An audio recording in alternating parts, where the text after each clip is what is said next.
கத்தோலிக்கர்கள் எதை விரும்புகிறார்களோ அதன் சுருக்கம்தான் இந்த திருத்தூதர்களின் நம்பிக்கை அறிக்கை ஜெபம். ஒரே கடவுளை விசுவசிக்கிறேன் என நாம் ஜெபிக்கும்போது கடவுள் இருக்கிறார் என நாம் நம்புவதை அறிக்கையிடுகிறோம். கடவுளின் ஒன்றாயிருத்தல், தந்தையாகிய கடவுள், மகனாகிய கடவுள், தூய ஆவியானவராகிய கடவுள் ஆகியோர் பரிசுத்த திருத்துவமாகும். எல்லாம் வல்ல தந்தை வானமும் பூமியும் படைத்தவர்.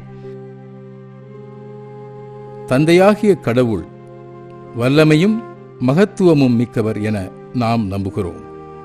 அவரே விண்ணுலகையும் அங்கு வாழும் வானதூதர்களையும் புனிதர்களையும் படைத்தவர் மற்றும் மண்ணுலகையும் நாம் வாழும் உலகையும் படைத்தவர் அவரே.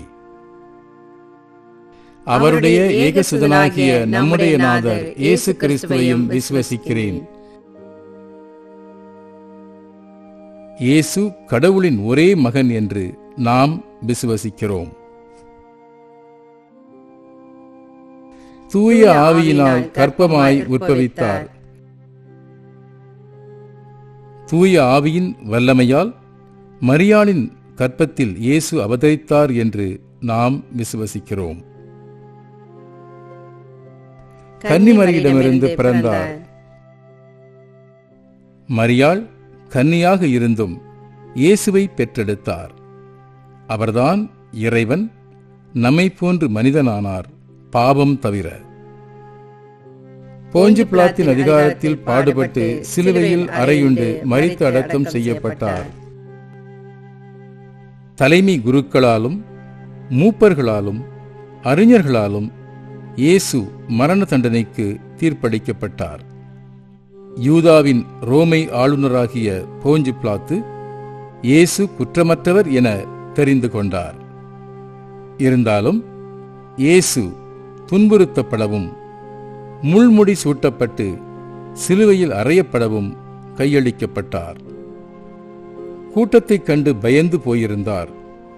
பாவத்தின் அடிமை தலையிலிருந்து நம்மை விடுவிக்க அடிபடவும் அவமானப்படவும் சிலுவையில் அறையப்படவும் கொடிய வேதனையுள்ள மரணத்திற்கு இயேசு சுதந்திரமாக தம்மையே கையளித்தார். பின்பு சிலுவையிலிருந்து கீழே இறக்கப்பட்டு கல்லறையில் அடக்கம் செய்யப்பட்டார். பாதாளத்தில் இறங்கினார். 3ஆம் நாள் உயிர்த்தெழுந்தார். இயேசு மரித்தார். மீட்கப்படுவதற்காக காத்திருக்கும் இறந்தோர் உலகிற்குச் சென்றார்.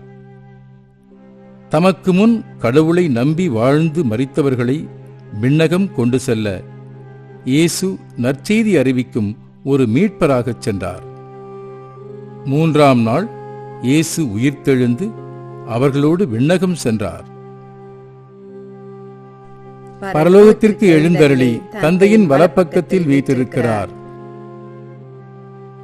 இயேசு பரலோகத்திற்கு எழுந்தருளி அனைத்து புனிதர்களுடனும் வானதூதர்களுடனும் பிதாவின் வலப்பக்கம் அமர்ந்து நமக்காக காத்திருக்கிறார். அவர் சீவியரையும் மரித்தவரையும் நடுத்தீர்க்க வருவார். இறுதி நாளில் உலகத்திற்கு தீர்ப்பளிக்க அவர் மீண்டும் வருவார். அவர் நல்லவர்களையும் தீயவர்களையும் தனித்தனியே பிரிப்பார். நல்லவர்கள் அவருடன் வான்வீட்டில் இருப்பார்கள்.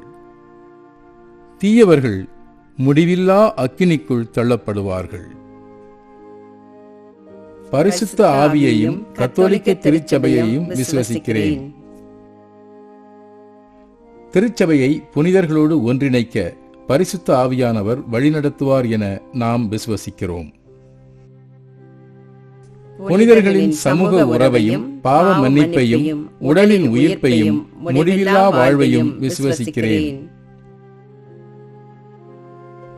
எல்லா மக்களின் பாவங்களும் மன்னிக்கப்பட்டு விண்ணகத்தில் உள்ள வானதூதர்களோடும் புனிதர்களோடும் ஒன்று சேர்ந்து என்றென்றும் நமது தந்தையாகிய இறைவனோடு மகிழ்ச்சியாக இருப்போம் என நாம் விசுவசிக்கிறோம். நீங்கள் அவரை நேசிப்பது போல் அவரும் உம்மை நேசிக்கிறார். உமது வாழ்வை அவரோடு நீர் எப்பொழுதும் பகிர்ந்து கொள்ள வேண்டும் என விரும்புகிறார்.